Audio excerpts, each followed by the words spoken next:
Israel has launched its biggest ever aerial strikes targeting Hezbollah terrorists in Lebanon, sparking fresh fears about escalation of Middle East conflict and a full-fledged war. The airstrike killed nearly 600 people, including Ibrahim Mohammed Kabisi, the top commander of the Iran-backed militia. In response to the attack, the terror group has launched over 100 projectiles against Israel. Now, joining us to discuss the on-ground situation live from Israel is my colleague Sandeep Unithan. Sandeep, thanks for joining us. Let me begin by asking you, what is the situation there in Israel currently? You've been traveling over the last few days, and with both Israel and Hezbollah bombing each other, what could we expect? Could we expect an escalation really? The situation in Israel is extremely tense right now. What's been going on is that Hezbollah, which is an Iranian armed terrorist group that operates in Lebanon, to the north of here. In fact, it's just about 100 kilometers north of where I'm standing in Tel Aviv. Hezbollah has been raining rockets at Israeli civilians over the last couple of days. These attacks have continued, in fact, over the last year, which has forced Israel to withdraw many of its civilians to safe areas from the northern regions.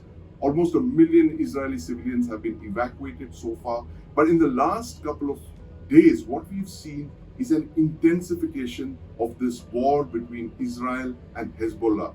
This has forced Israel to launch retaliatory attacks against Hezbollah in Lebanon. In fact, there have been over 1,600 attacks launched against Hezbollah targets in Lebanon. Israel just named that operation. It's called Operation Northern Arrows, which gives you an idea of the direction of these attacks.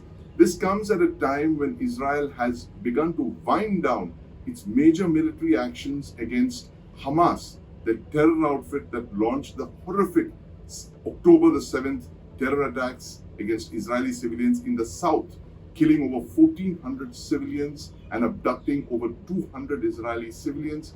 Over 100 civilians are still in Hamas's custody as hostages. Their fate remains unclear. Israel wants them to be returned. But while Israel is winding down its operations in the south, in the Gaza Strip, it has begun to swing to phase 2 of its war against Hezbollah to the north. And that is what essentially Northern Arrows, its new phase of operations against Iran's proxies, is called. We also saw September 17th, the pager attacks took place, and September 18th on the walkie-talkies, solar panels and other communication devices as well. Well, the real figures are not known, but perhaps many people were killed and there were thousands that were injured in this. What is Israel really saying about it? You had obviously communication with a lot of government and non-government people down on ground in Israel. They still haven't really acknowledged it. That's the state policy really. What do you make of these attacks, which nobody has claimed so far? Well, the pager attacks, if you can call them that, of September the 17th were the opening salvos of Israel's war against Hezbollah. Well, officially, Israel has not acknowledged ownership of those serial pager explosions. And in fact, these explosions of pagers were followed by walkie-talkie explosions on the 18th of September. These booby-trap devices have caused havoc within Hezbollah. From what we are understanding, it has disrupted Hezbollah's command and control. You could see this as the opening salvos of this new northern offensive, which Israel has now officially called Operation Northern Arrows. But the important point is that Israel has not acknowledged ownership of those attacks, those pager bombings, those walkie-talkie blasts. But the results, the consequences of those attacks have been greatly beneficial to Israel because it's disrupted Hezbollah's leadership network. But Sandeep, you and I have been tracking Israel for a very long time, particularly in the last 1 year, ever since the 7th October attacks. Is there really a possibility of a full-scale ground war taking place, perhaps in the northern frontier with Hezbollah? Of course, we've seen it in Gaza, where Hamas has been completely almost eradicated. But could we see something similar happening in the north as well now? Well, that's the million-dollar question that everyone in the world is asking, especially those in the Middle East. No one quite knows whether Israel will launch a full-scale ground assault of Lebanon.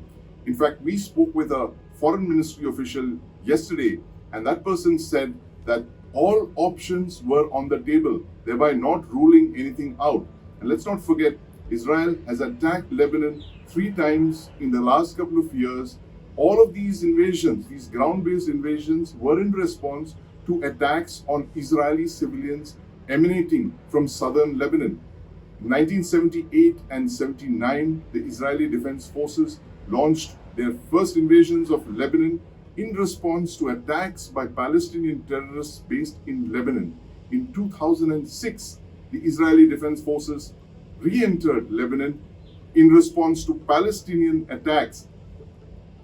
In 2006, the Israeli Defense Forces entered southern Lebanon for the first time to confront Hezbollah. That war waged on for over a month before the United Nations announced a ceasefire. And one of the provisions of that ceasefire in 2006 was for Lebanon to withdraw all its militias operating in its territories, to ensure that they did not roam around freely within the borders of Lebanon. And in fact, that is what Israel is asking for currently. Officials that we spoke with said all they want is for Lebanon to stop proxy militias from operating within Lebanon. But that's easier said than done, because Hezbollah, which is an Iranian armed proxy actor operating in Lebanon, has a military that's believed to be over 100,000 fighters strong. And it's in fact bigger than the Lebanese army itself. Now, Israel's war is with this Iranian-sponsored proxy actor, that's Hezbollah.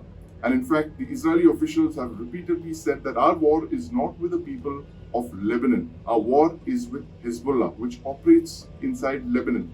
This proxy actor has been involved in several thousands of rocket attacks on Israeli civilians over the last year. And Israel now wants for Hezbollah to withdraw north of the Litani River.